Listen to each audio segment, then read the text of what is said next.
The live. Hi, welcome to Cut and Uncut with Bonnie, Violet, and Daphne. I'm Daphne and I'm Cut. And I'm Bonnie Violet, and I'm Uncut, where we talk about all things trans And more. and then some. Yes.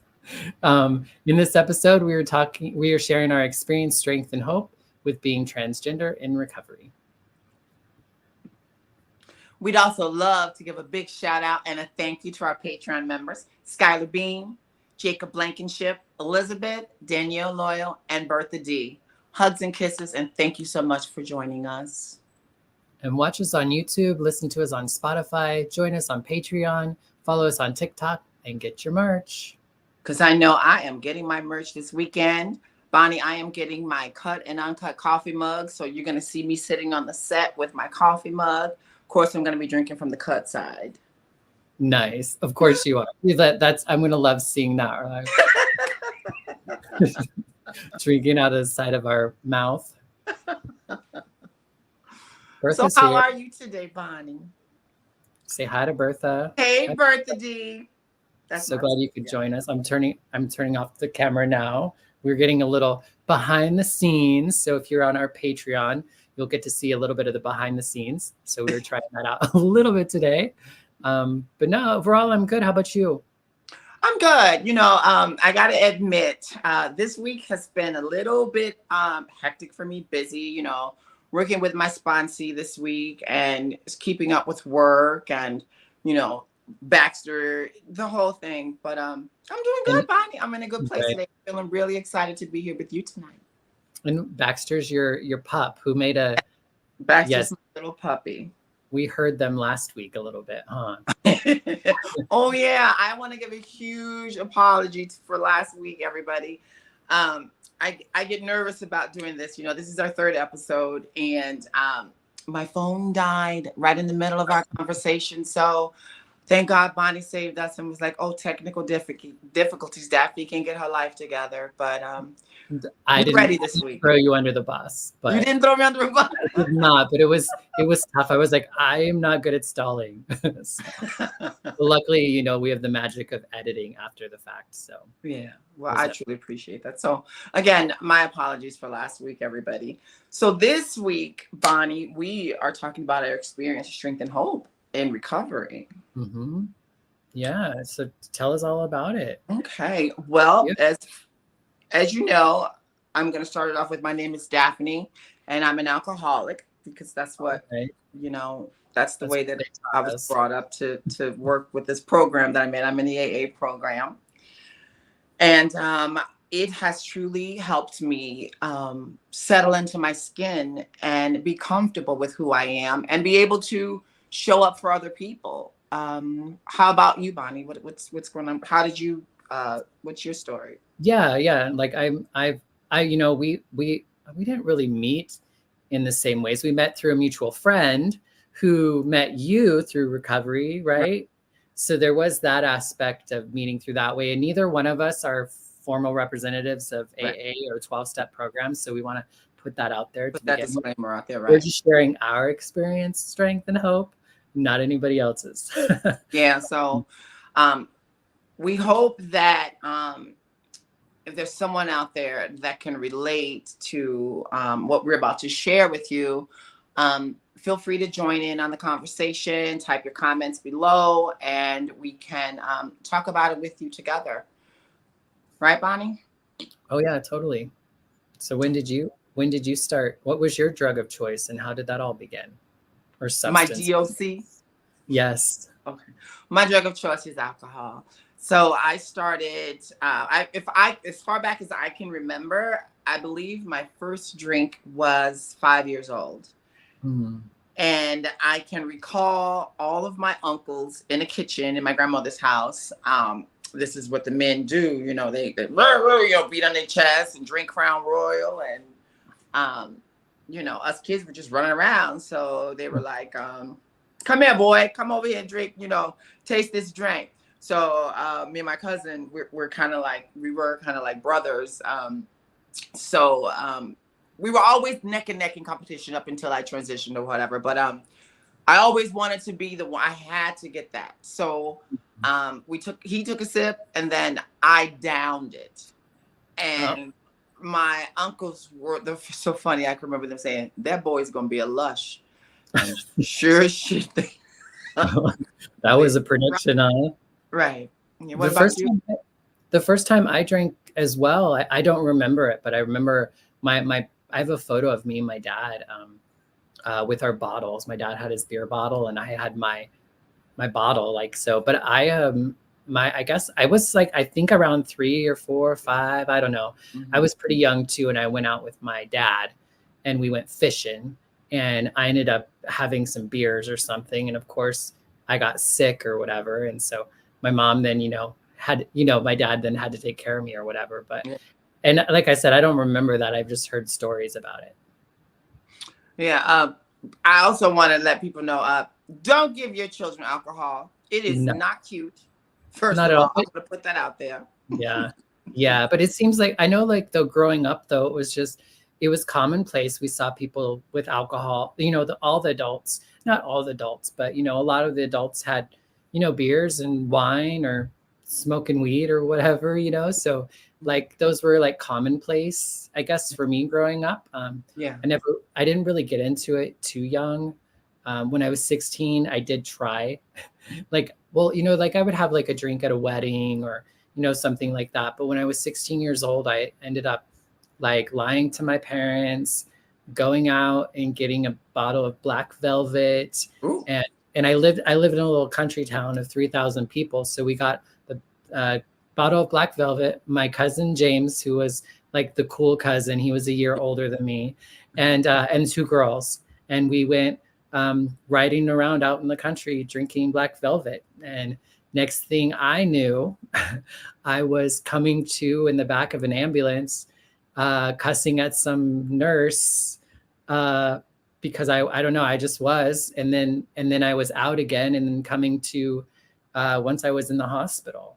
But yeah, I ended up like drinking a little too much, getting thrown into a trunk, and kind of passing out, and then ended up, it's such a long, crazy story, but like I ended up getting only thing that saved me, because we're kids and stuff, and so it was like, oh, they're just drunk, we'll just take them home, put them to bed. And a neighbor saw them carrying me up to like the apartment, and they thought they were carrying a dead body, and so they like called the police and stuff or whatever. And so then I ended up, ambulance came, and I had alcohol poisoning, and I almost died. They had to like shock me to bring me back, and give me charcoal and all that stuff. And so after that, I just, nobody would drink with me anymore. Plus I wasn't really, I don't know, it was like I was obviously an amateur. Like I kind of, like you talked about, it was like I just didn't know what I don't know, I just didn't know how to stop. Well, here in Chicago, I think my next big drink that I can remember, I was 16 and I was hanging out, here in Chicago. I grew up, we're hanging out on the north side of Chicago, and a lot of my friends were Spanish. I remember we talked about the different changes and different dynamics in the different cultures here. And one of my friends' dad was a police officer at the time, and we drank, and he had a liquor cabinet. That was the only person I know in my life that ever had a real liquor cabinet. Actually, no, my mom we had one too, but just not under lock and key. But we got it, and we drove joyrided around, and it was Southern Comfort. And I have never touched Southern Comfort since I was 16 years old. But I did dabble in all the other good stuff. But I can recall crawling up the stairs to my aunt's house and to get in the house. It was just that was the worst experience. But I'll tell you that it wasn't the alcohol that gave me the rush. It was the rush of being accepted that I now can realize that is why I drank the way I did. And in the sense that it kind of like let your inhibitions down and allowed you to feel comfortable. Yeah, I was very insecure. You got your real self hiding in the back of your head, you know what I mean? And you're trying to feel normal or give the illusion that you're normal, knowing inside, you know, to me in the back of my head, I was just like, oh, wow, I'm just so uncomfortable. You know what I mean? So the only thing that I could do was for me to truly fill in was to drink. Mm-hmm. So. Hi, Sharon. I just want to say hi to Sharon. Sharon. Just acknowledge her. So, going forward now, Bonnie, when did you, we're past high school. Let's talk about our pre-adulthood. Would that be like, we're adults now. How was drinking and being trans for you then? Yeah, I mean, well, I hadn't really come into transness. I was barely coming into accepting that I was queer. I thought I was a gay boy at that time, was my understanding of myself. And, you know, I got, and up until that point, I didn't really drink a lot. I didn't really, you know, party. I saw a lot of people who had drug and alcohol problems, or I saw a lot of negative impacts from drugs and alcohol with people. And I just always, one, I didn't want that. And two, but one thing I always thought that people who used substances had a good reason for it. Like my perception was they had a hard life, or they had this difficult situation or circumstance. And so that's why they drank or used. And because my dad would always refer to it as like a crutch. And for me, like I had Jesus in church, that was my crutch. And other people had substances. And I was just like, never felt like I needed that, you know? But once I was diagnosed with HIV, I was just like, oh shit, like now I have like a reason to use.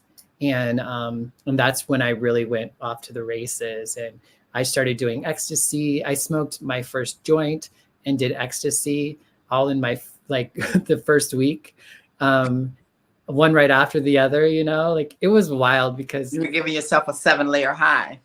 Yeah. I ended up going home with this boy from the bar who was like super cute. He had like one nipple pierced, and I was just like, ooh, you know, and like, I'm that girl, like I'm new to the scene. I didn't really know the club scene and all that. Ended up going to his house afterwards, of course, and then hanging out in his room. And then I came out of the room and there's a whole party going on. There was nobody in there when I went in there.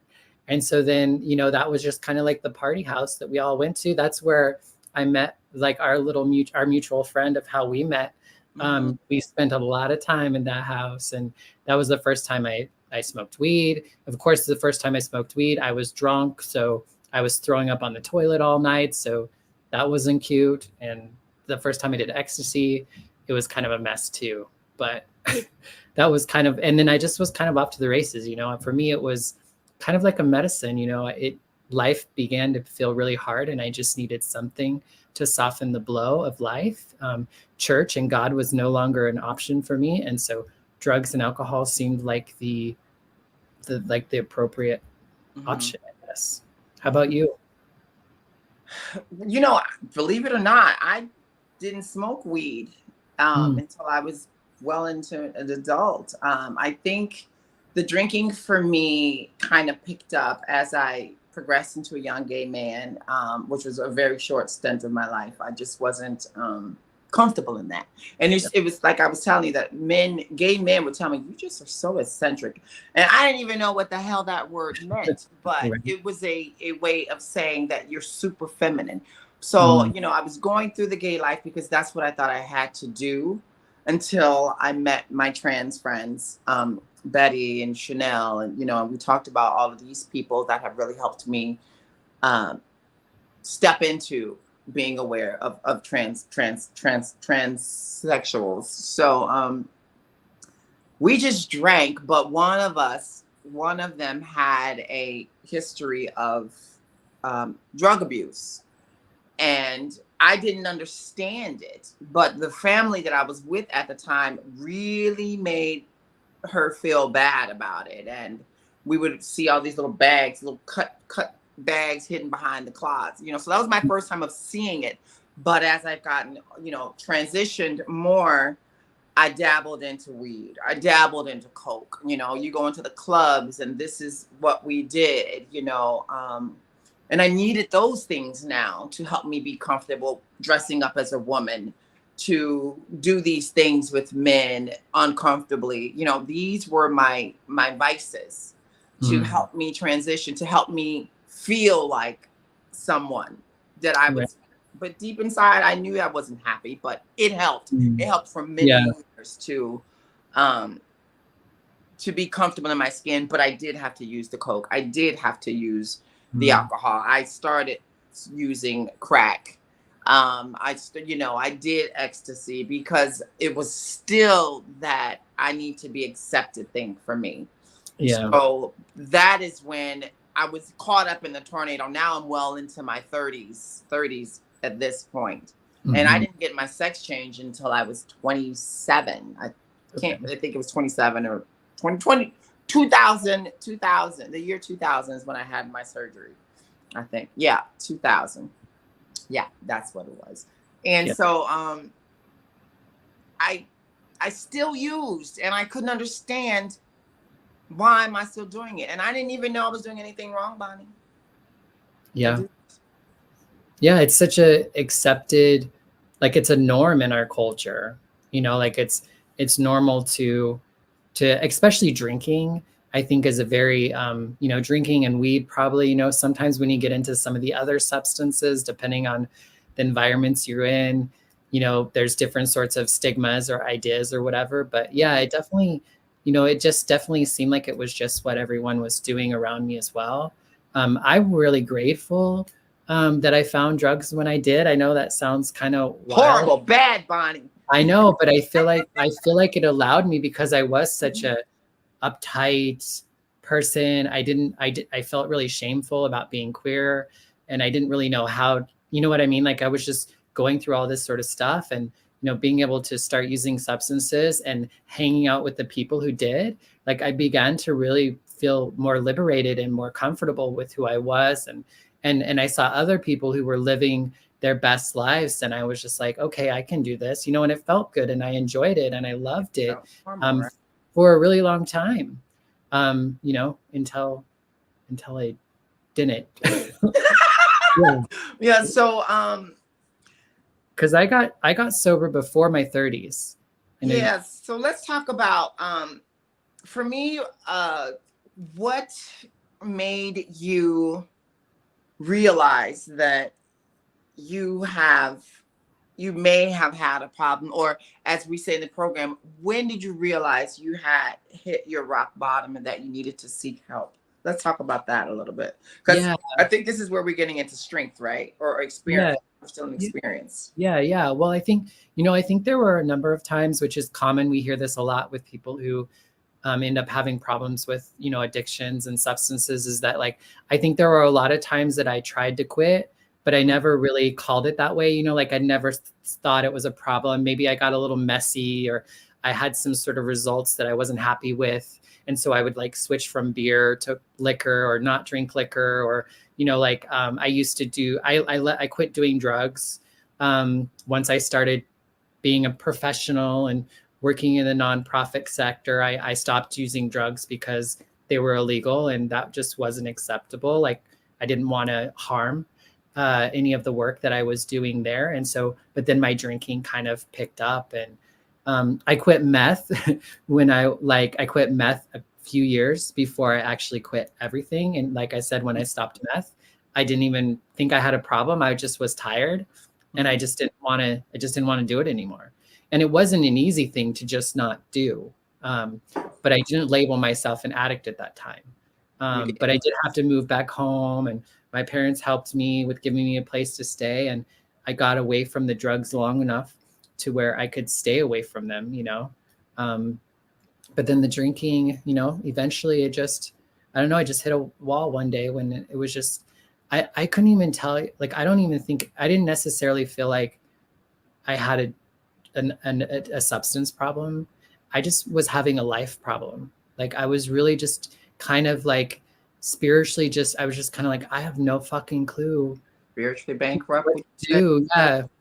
I just couldn't get different results. I felt like I just kept finding myself in the same feelings and the same fears and the same disappointments. And I just couldn't figure out how to not get there. And then somebody asked me if they thought if I thought I had a drinking problem. And then I was like, oh yes, like that's what it is. Like that's what it is. I just have to stop drinking, and you know, I won't be an asshole, and I won't do like these things that I don't want to be doing, or you know what I mean? Like I can begin to feel better about myself. And to be honest with you, I just went initially not really thinking I had a problem, but as I started to not, you know, probably about 3 months in to not drinking or using anything, I started to really realize that I had or that I was an addict and an alcoholic, and because it was hard to not, and that's when it finally, I guess, was able to kind of come to, so to speak. And I think I really feel like I bottomed out once I was actually, after I was sober a little while, and I was able to actually really like look around at my life and who I'd become and the things that I've done, because I was really good at hiding the truth from me and keeping people out of my life who were, you know, pointing those things out to me. And so I had done a really good job of avoiding the truth. And once the truth started to set in, and also the feelings and emotions and all that stuff that I'd been running from for so long, I realized, you know, like I realized that I did have a problem, and I was even more unhappy with. I think I was able to finally take my own responsibility for the situation, and it's not, you know, it is I do believe that it's a disease, and it's an addiction, alcohol, and it's not like we want to do it, we get stuck in it. But I think there was like a warped perception and understanding that allowed me to, you know, to do it for as long as I did. Yeah. How about you? Do you resonate with any of that? Like everything you just said, you know, you touched on a lot of pinpoints for me that resonates. For one, you were saying you kept running into these things that it's like they weren't working. You know, for me, you know, once I had discovered that I can be trans and that I felt pretty enough and passing enough to be trans, I attracted a lot of men. And when I attracted these men, I attracted men that had finer things in life. I've always had men to shower me with things. I've had men to help me with my surgeries. You know what I mean? I've always had the overindulgence of being taken care of. So there was no need for me to take care of myself. And I didn't even know how to take care of myself. Yeah. Were there strings on all that though? Or huh? Did you feel like there were strings on that, or were you good with everything? From what I knew about what I needed to be doing, I thought it was okay. Right. And so I didn't know, as long as I was doing what they needed me to do, I don't think I had a problem, because they were providing me with the alcohol. They were providing me with the drugs. They were, you know, doing what they needed to do, you know, get their sexual pleasures or whatever. And I didn't know any better. You know, I left my home, and I felt individually free to do whatever the heck I wanted to do since the age of 17. Once I left Chicago and moved to Minnesota for Job Corps, that's when I started to truly, you know, be comfortable with nobody's here now. So I could just you know, wear a dress every day and, you know, just be comfortable, go to school and you know, transition easily that way. And it was the gay 90s in Chicago, you know, in Minnesota, that kind of helped pull that out of me a little bit more. So then the drunken fights started, fighting with the drag queens in the bars, and you know what I mean? Just the blackouts, all of that stuff, the envy, but I always managed to keep a job, which is strange. So I did all of this not knowing that I had a problem. This was normal stuff. Me and my girlfriends, we get drunk, we go to the bar because we were looking to go and start some shit. We were looking to go pick up men. We were looking for that attention. And the only way to get that was to drink. They drank like I did. So I felt like I was in my perfect surroundings. This is what it was supposed to be. Yeah. So I didn't realize that I had a problem until my till I moved to New York. I can't get into numbers, just locations is what I can really, you know. And I was living in New York, and I was working for Lord and Taylor, and I had a boss that was like, you know, and she broke me down. Like she, like, you know, just, she broke me down to really nothing. And I had already not ever felt comfortable in my own skin. I always felt like there was a hole in me. Something was missing that, you know, after I had the surgery, I thought that would have been it. I have arrived. I'm in New York. You know what I mean? This is what I perceived in my false reality, that this is what was supposed to be doing. So it was calling my mother and just sharing with her some of the things that I was going through, telling her about how, you know, my day-to-day struggles, and I got in trouble at work today, or they smelled alcohol. I went to work drunk, and you know, and she would start to lovingly, God bless her, lovingly tell me, well, maybe you have a problem. And maybe you should just stop drinking. But then, you know, my mother is in recovery. And so to me, she was trying to throw, what I want to say? I felt like she was trying to throw me into her world. Like, you know, you like me. And I'm like, and I was rude to her about it. And I still hated the way I said it to this day. Like, I'm not an alcoholic. I'm not like that. I don't fit into your world that way. You know, this is who I am. This is what we do here. We're, you know, I'm in the limelight, trans people, gay people. We're in the fashion industry. We do this. This is normal for us. You don't understand until I hit rock bottom. Yeah, I really relate to that idea too. Like, I think the thing that helped me get sober too was I started to see people who were clean and sober, that were queer, and they were living lives that I didn't think were possible for people like us. You know, they were having marriages and good jobs, and they were not doing the things that, you know, that we all do. I didn't know those people. Well, that was the thing that was so wild. When I got into like recovery, I started to meet these people, and I'm like, how the fuck? Especially the spiritual component, because I was such a spiritual person, you know. I was really curious and intrigued by this fact that queer, trans people and addicts could like love God and have God love them back. And I know it's like it was complicated, and there was a difference between higher power and like the God that I grew up in. Like, it was a journey. It's been a journey. But I believed them and the experiences that they were having with being clean and sober. And I just hoped to God that they weren't lying, and that I could maybe do what they did and hopefully get the same results. Yeah. You know, I wasn't really comfortable in my skin until I came into recovery. And, you know, I was a sober house manager for a women's recovery home here. You know, after I hit, let me go back. When I hit my rock bottom and I had nowhere to go, my family was like, well, come back to Chicago, which is what brought me back here to get sober. And I wasn't the best at it in the beginning. My mindset was, I am going to give them 3 months, and then I'm going to hit Boys Town, because that's what you know what I mean? It's what I knew. That was my plan, you know? And I had nowhere to go, you know? And then my family was like, well, you're not coming around us disrespectful. You're not coming around us to do this and do that. You need to get into some kind. So it was kind of like you need to get sober or get the hell away from us, kind of a situation. And my goal was, I just needed a little space from y'all, and then I'm gonna go and set myself free, you know.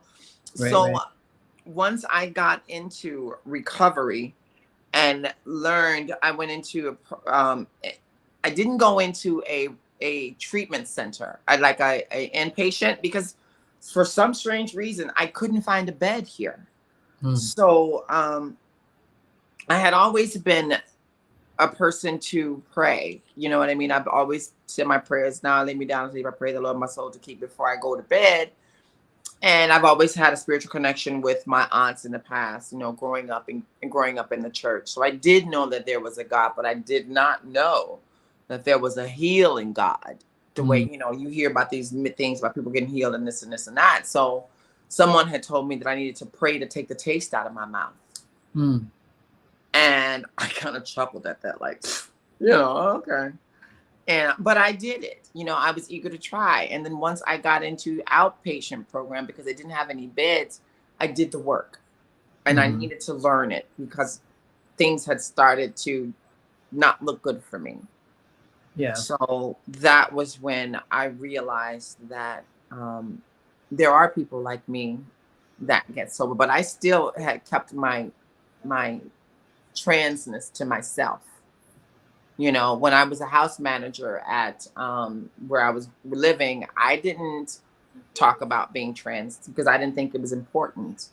Right, right. I just thought we were all women in the program, trying to keep each other sober so we can live happier, healthier lives. But it turns out I learned so much more.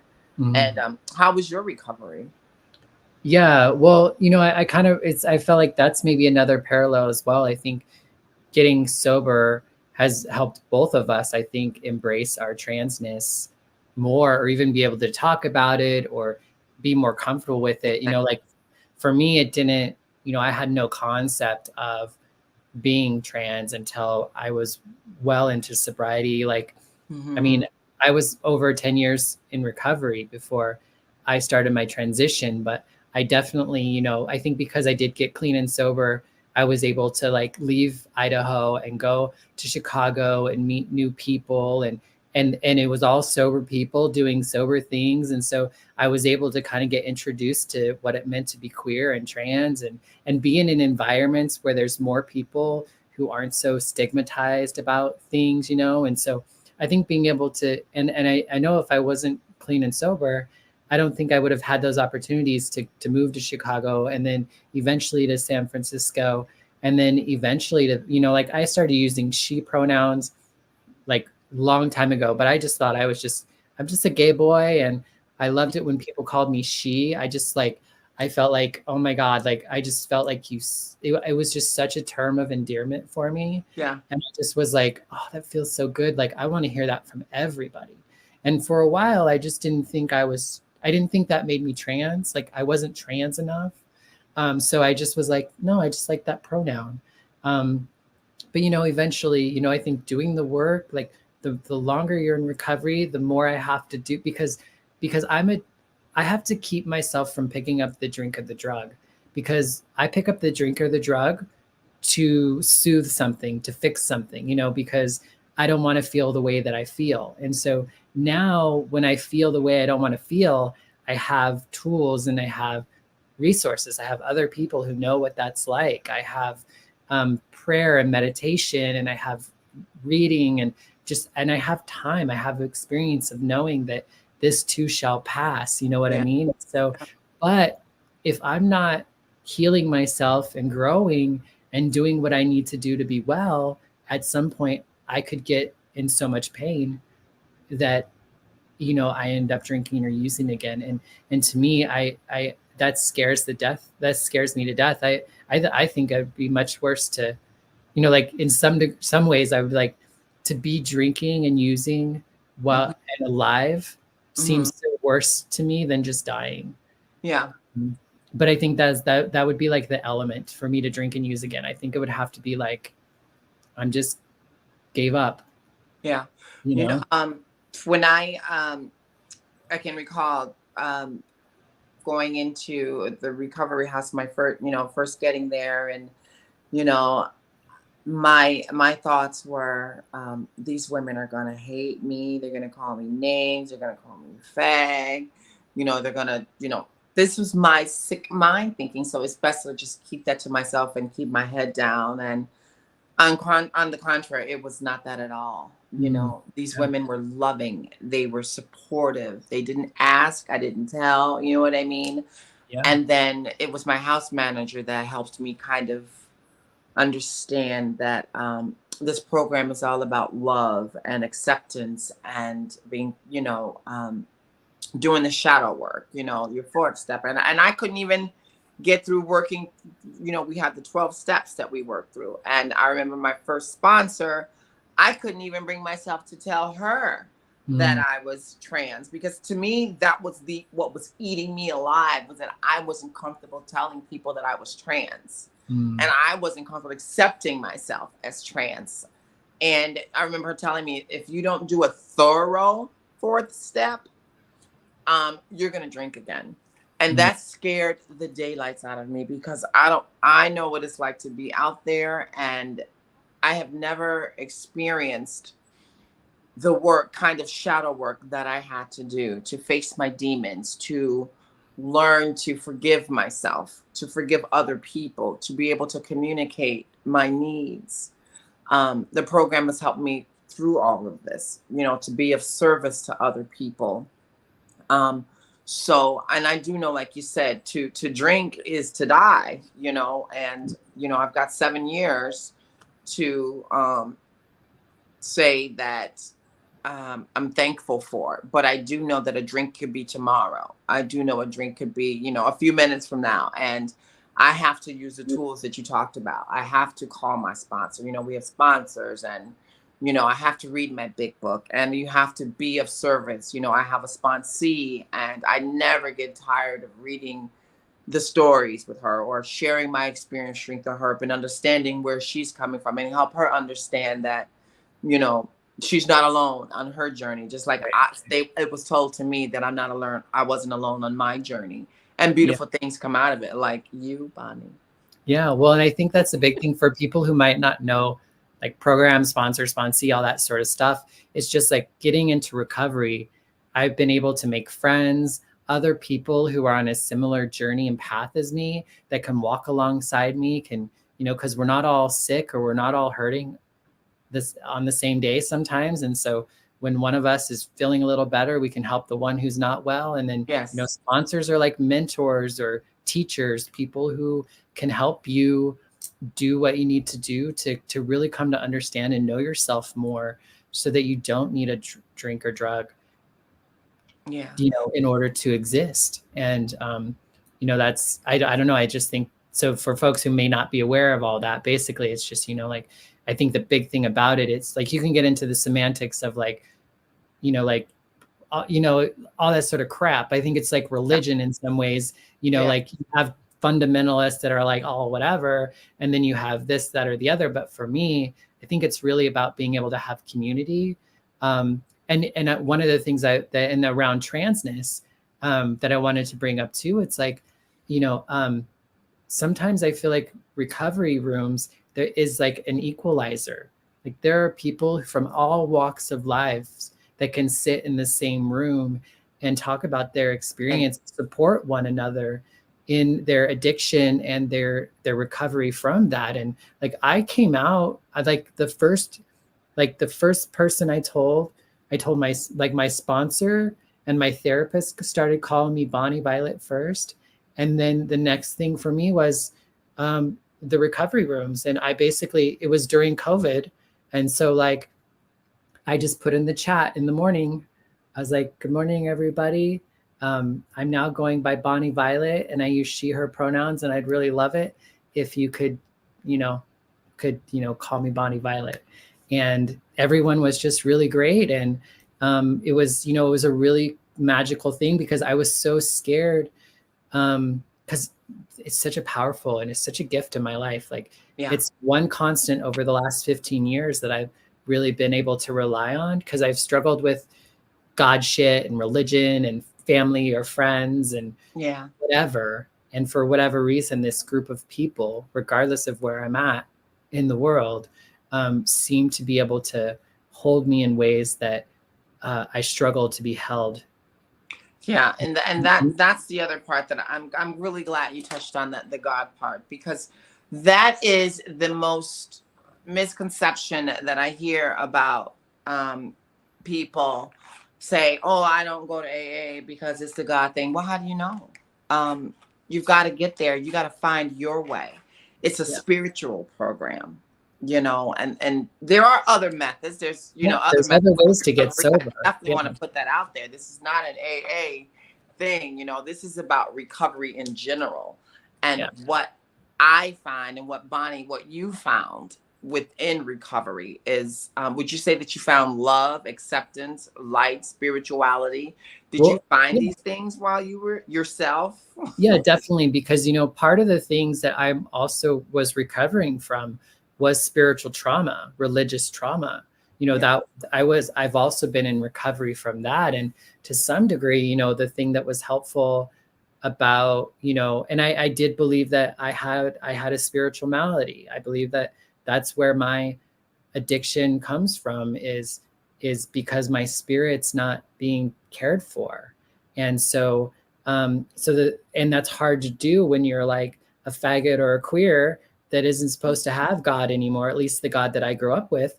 And so I was like, how does that work? And that was the thing that I loved about hearing other people talk about their higher power. And it wasn't it wasn't the white man, in the sky with, the surfer Jesus or whatever, you know what I mean? Like, it was far from that. It was just, in the beginning, it was really just the group of people. Like, it was like some people's, it was just, I don't know. And they helped me come to understand, and like, I don't know, just, it changed my perspective. And it wasn't even about saying this is what it is, but more of like giving me an opportunity for me to come to understand and see the truth of everything. What is it that I do believe? Because, I was living so contrary to what I believed, you know what I mean? Which meant my beliefs had changed just because they were different in my mind. Like, I had come to a point where I just believed the whole world was out to get me. I never would have said that out loud, but I was living my life as if that were to be true, which was very lonely and very scary and, very limited. Yeah. I think when like, for one, I have a job that I truly adore, and in the back of my mind, everywhere else, everybody's out to get me. And when you said, you touched on spiritual malady, would you consider that would be it? Like, would you consider like a psychic change, or? I think for me, and I want to say, like, not for everybody. I don't think everybody drinks and uses for the same reasons. I think that I had been neglecting my spirit. The truth of the matter is, we all have a spirit. We have our mind, we have our body, we have our emotions, and we have health, activities that we do to care for each of these things. And I think, balance is important. And my spirit was crushed, and it wasn't, I don't necessarily believe in that, but I struggled to have an awareness of my spirit and how my spirit was showing up. So I don't know where I was going with that, but the spirituality to me is what animates me. It's what gives me life. It's what causes me to do the things that I do or not do the things that I do. And if I'm not connected to that, and I'm just kind of like, like, for so long, I was just a byproduct of all the things that happened to me. And I was just some like maladaptive byproduct of these things. And, I've really been able to come to a point that I can be a co-creator. No, I get to decide how I'm going to let these things that have happened to me in my life form me. And, I get to have some control in how they impact me as much as I can. And I have a group of people, and I have sometimes this, I hope to God sometimes that there's just something else that can help me deal with all that, Yeah. I also wanted to say, when I have this thing now in me where I show up for other people. And that was something that I had never experienced before. It gives me so much joy to be a part of something, that acceptance that I was searching for so long ago, that I now can receive it without having to pick up a drink. It comes naturally for me now. I enjoy going to meetings. I enjoy helping people figure things out. I enjoy listening to people who want to come to me and confide in me and just talk to me and be around me, because now I'm accepting that I'm an okay person to be around. More than okay. Yeah, shocking, isn't it? But I love the fact that I'm showing up for myself. And I think that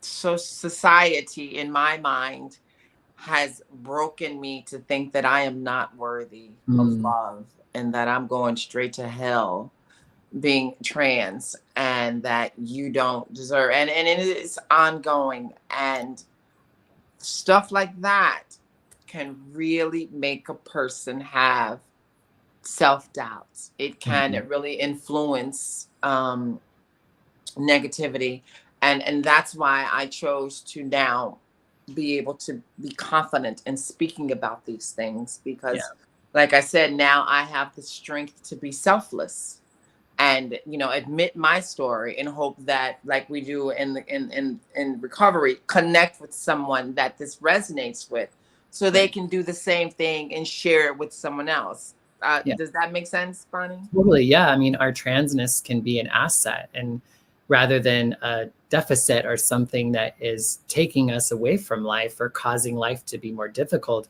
actually, we can embrace and see Yeah. that being trans is actually a gift. And because we're trans, you know what I mean? Like those sorts of things. And I think that's the thing that I would want to say. Like, if people are coming across this and they're trans and they're questioning, like their substance use or whatever, and they're like, but they've tried and they've went to treatment centers, or they've went to different meetings and groups, and they've been misgendered, or there's a lot of language that's used that's very religious and very like old school, and like don't let the limitations of those people keep you from getting what you need to be well. And it's hard because we should not have to fucking be that person to advocate and do all that. But like sometimes, like, think about, like, I know how important it was for me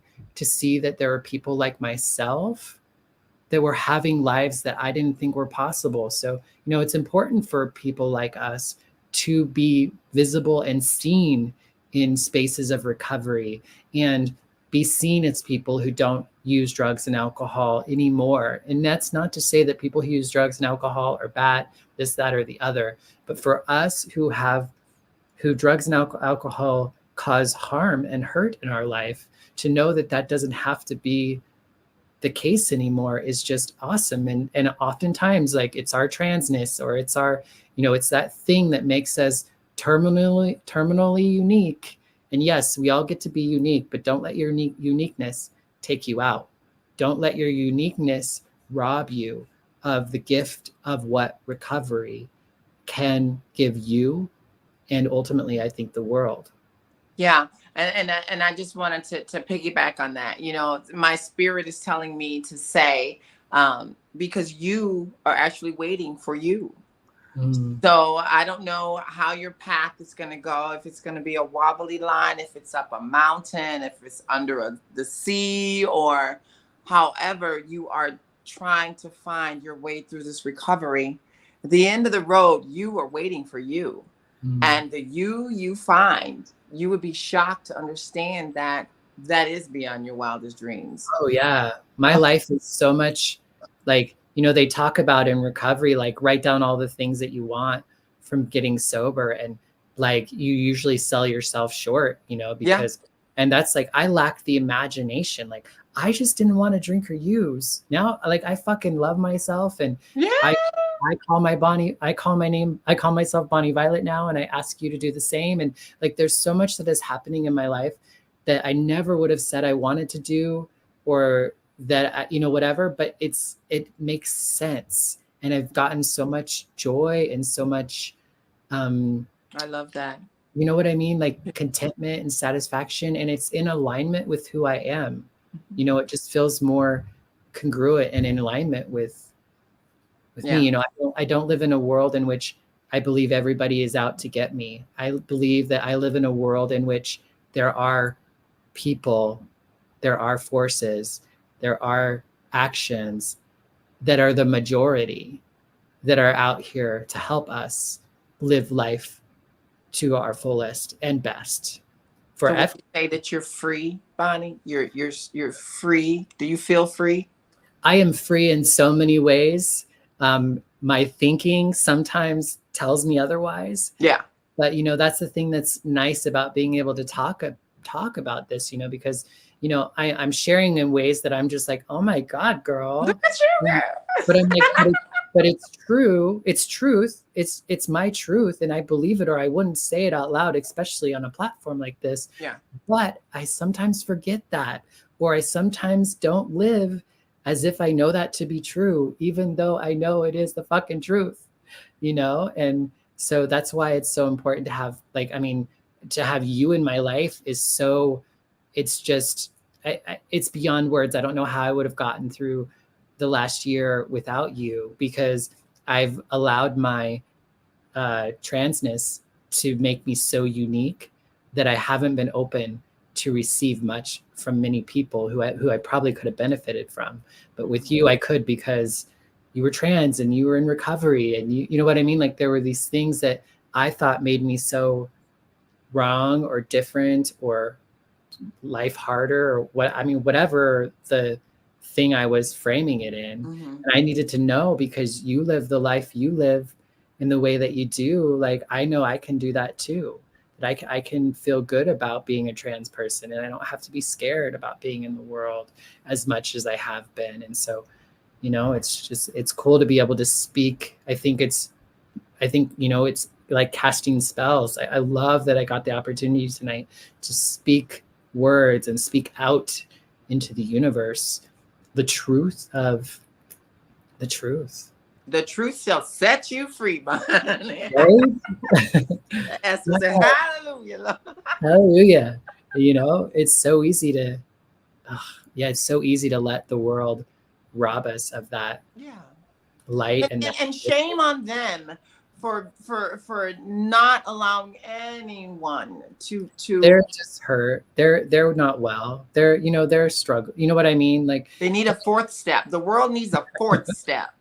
Right. They need to take an inventory. They need to take some inventory. I mean, I think I think just healed, you know, I think hurt people, and healed people, heal people, you know? And so I love that. You know what I mean? So if people are hurting, and we don't heal people, but we can help people in their healing process. Yes.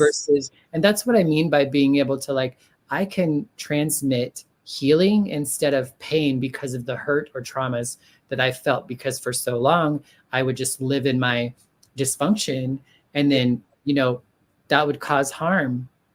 Even though that was not my intention, it would cause so much harm. And now I don't have to do that today as much, you know, like, it's different. Yeah. So what would you say your hope is? Well, I hope, before you say your hope, Bonnie, that I hope that our members remember to like, join us, subscribe us, and put some comments down there, because we want to share some things with you too, because you are just as much of a part of this as we are. So we want to invite you in to continue this journey with us. So share your thoughts, because I know some of you are some professionals out there that have some thoughts that you would like to share with us on how you feel, and you're more than welcome. Yeah, I mean, I think that's a big part of this, is that we're hoping to connect with people in ways that we're not able to outside of this. And so for me, there's such a desire to also, like, I don't want to be out here just to share my experience like I'm some, like, whatever. It's like, no, I want to be able to connect with other people that I can learn from, and that I can share life with, and just, even if it's just share experiences with, because, you know, we all have that, regardless of where we're at in life and what we're good at or not good at. You know, we all have assets, and we all have, and our stories and our experience, I think, is huge. And oftentimes we need to be able to, especially those, like, bad narratives, or the narratives that are hard for us. It's so powerful when we can share that with somebody else who's going through that, and to be on the other side. It almost makes it worthwhile. No, it doesn't, you know, like, I don't believe that we go through things so that we can learn or whatever, but I think, you know, this thing did happen, and, you know, like, I get to, like, I don't know, I guess I don't know where I was going with that, but I lost my train of thought. Well, you know, I'm blessed to have my sister, Bertha, who is listening with us today. She is so profoundly wonderful in helping me understand some of the things that I struggle with. You know, as a therapist, she can see things and share things that she's learned through her studies. And then we can talk, you know, I can share my experience, strength, and heart with her so she can, you know, benefit her clients and things like that. And I just think that the seeds that we sow with one another can benefit another to help them blossom and do what they need to do in their lives. So I think that this was a very scary thing for me to do, Bonnie, but just like recovery was for me, just like coming out as trans was very scary for me. Fear is something that stops a lot of us from recovering. And we want to cling to the illusions or the fears of not going forward. What are some of the things that you hope, you know?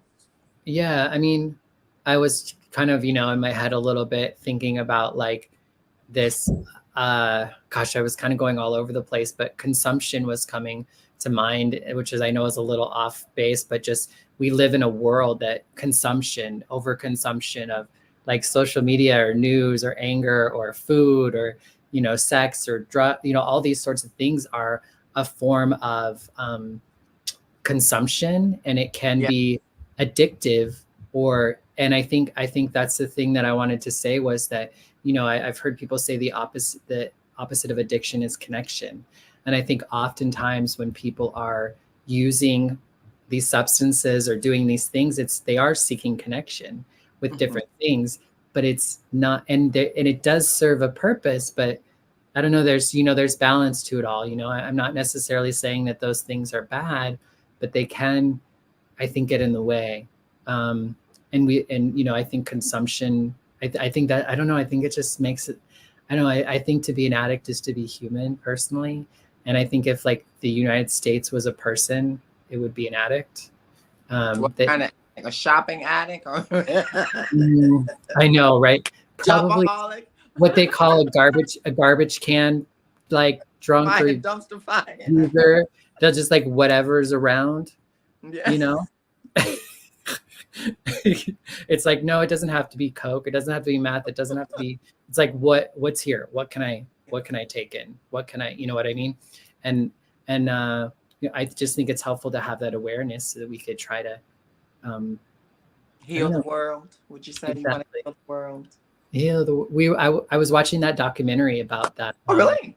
Yeah, it's on I don't know, it's on one of them. I was watching with my roommate last night, but that we are the world, we are the children. Remember we are the world. How old were you when that came out? Because I don't even think you were around when that was. I was 6. I was 6. Yes, it was 85 that happened, but which is 13, so. And that was the national anthem of the world. Yeah, that's what I was saying. And, you know, I think it's really interesting to think about what those pop stars did at that time for a cause, and to look at what our pop stars are doing now.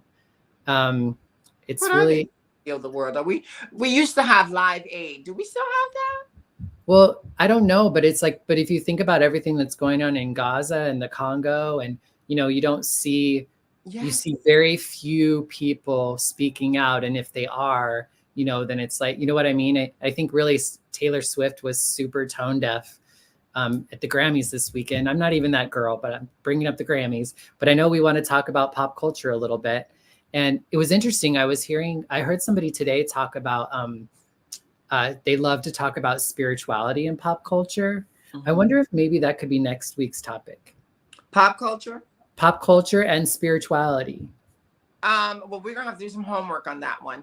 But I also, you know, I saw something that someone posted about, you know, it's funny you mentioned, you know, Taylor Swift and the We Are the World. What do we call it? The We Are the World documentary. And you know, Sinead O'Connor was a force to be reckoned with. You know, they were using that platform for good. Bonnie, let's use this platform for good. Isn't that what we're trying to do? That's what we're trying to do in our little way. I love that. We ain't no Sinead O'Connor. No. or Michael Jackson or Cyndi Lauper or Lionel Richie, but we'll do our little part, you know?